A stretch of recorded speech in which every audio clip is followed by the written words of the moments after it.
Hey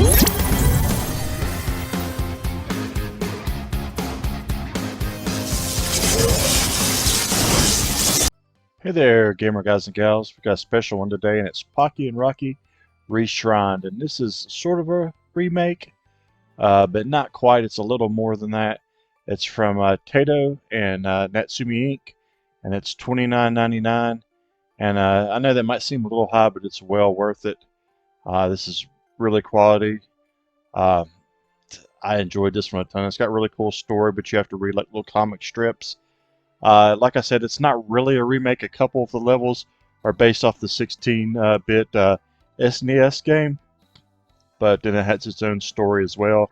It has 7 different worlds, and each one introduces you to a new character. There's 5 different characters that you can play as, and you can also unlock a free mode where you can play co-op with a friend, but you have to play through it first and complete the game. And there's also an easy mode that you can unlock for collecting 5,000 coins when you play it through it on your own as well.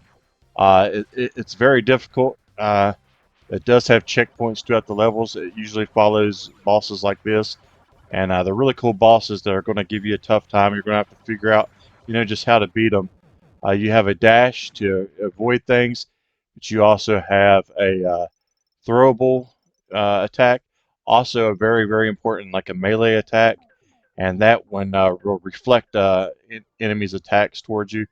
Like if they're throwing something at you and you swing your tail or you swing your sword, you're going to knock it back at them. This comes in handy a lot because a lot of the bosses, they'll throw things at you, and a lot of enemies as well. It's a tough game, but it's well worth it. It's very, very enjoyable. This might be my favorite remake of the year. I think I enjoyed playing this just as much as I did Resident Evil 4, and I loved Resident Evil 4. I know that might sound crazy, but if you're a retro fan, uh, this this is up there. It's a very good quality game. Uh, like I said, I loved Resident Evil 4, but I think I enjoyed my time with this just as much. I know Resident Evil 4 is a big AAA game, and this is just like a little, indie arcade style game. But this is a very, very, very high quality take on that as well. I love the bosses; they're all really tough, and you have to learn their attacks, and they can be really, really hard. It isn't as hard as people say, though. I heard a lot of people say that this game was super difficult. I kind of blew through it in probably about 2.5 hours. I figure you can beat it in about 2 hours if you're really good at stuff like this and you know what you're doing. And I know that's kind of hard to say. $29.99 game is worth it. That's only 2 hours long, but it is. I promise you that it's a really, really, really good game, and you're not going to regret this if you like retro games. This might be probably one of my favorite retro games this year. I'm giving this a really, really, really good score. Uh, it's got a lot of replay value as well as far as the co-op. You're going to want to play this with friends, family. You're going to want to play this over. It's enjoyable by yourself, but it's even more fun with someone else. I think you have to get 5,000 coins to unlock the easy mode, but I think you can handle on normal. And I figure if you're playing it co-op, normal will be a breeze as well. People say it's really tough, but I just don't think it's as tough as they say if you're used to playing this type of game.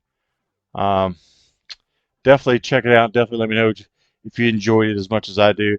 Hopefully I do. I hope I'm not overrating this, but I just loved it. I loved everything about it. I loved the bosses. I loved just how good it looked. I loved the characters, the story. Everything to me was just perfect, and you're going to be really surprised in the end by my score on this one because, like I said, I loved it. It's a blast. Um, Definitely worth your time. Definitely worth your money. Please grab this one if you love retro games and let me know what you think. I hope I don't steer you wrong, but to me, this was one of the best games of the year. I actually went out and bought the physical copy of this one after I got a review key for it. I actually got the game physical cheaper than I did than what the digital sells for. The digital sells for $29.99, and I actually got a physical copy on eBay for I think it was $15.99. So pretty good deal. And there's also like a Chinese or Japanese version that you can get even cheaper. So, however you want it, check it out. I'm going to give this game a 9.5 though. One of my favorite remakes of the year. I put this up there with the Resident Evil 4, even though it's not really a remake. It's kind of a new game as well, but it's got some remaster elements to it, and it's great. Don't miss out on this one. Get your hands on this one, and thanks for watching, guys. Thanks for support, and until next time, see you in those leaderboards.